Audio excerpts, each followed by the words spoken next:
ظلموا كلمة تكافؤ وظلموا كلمة كرامة.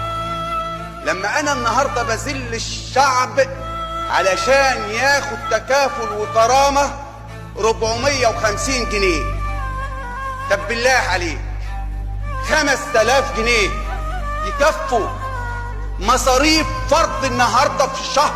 أنا بقول على الفرد ما بقولش على الأسرة. 5000 جنيه يكفوا النهاردة الفرد؟ طيب قعدنا نقولوا ذو الاحتياجات الخاصة وذلين ذو الاحتياجات الخاصة، شوف حالهم ازاي، شوف البكا بتاعهم ازاي.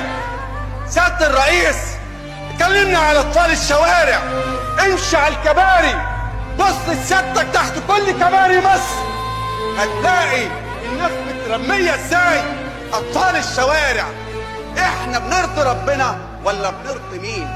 ما بقولكش انا الشيخ الشعراوي ولا بقولك انا متفقه في الدين، لكن بقول الرحمة بالشعب، الرحمة بصاحب تكافل وكرامة، الرحمة بصاحب المعاشات اللي النهاردة رغم غلاء اسعار الدواء مش لاقي يتعالج.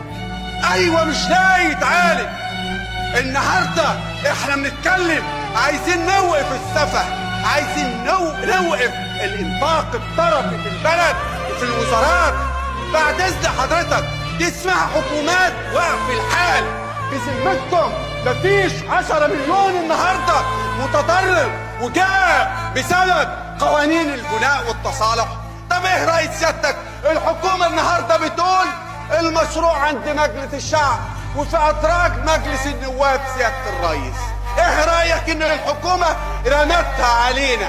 وطبقا للائحة لازم سيادتك ندافع عن حق المجلس. لو احنا فعلا بنمثل شعب النهارده يريد وجبة القادمة. الناس كانت بتقول النهارده انا عايز وظيفة، النهارده الناس بتقول لك انا عايز اعشى اولادي، انا عايز اغدى. شكرا.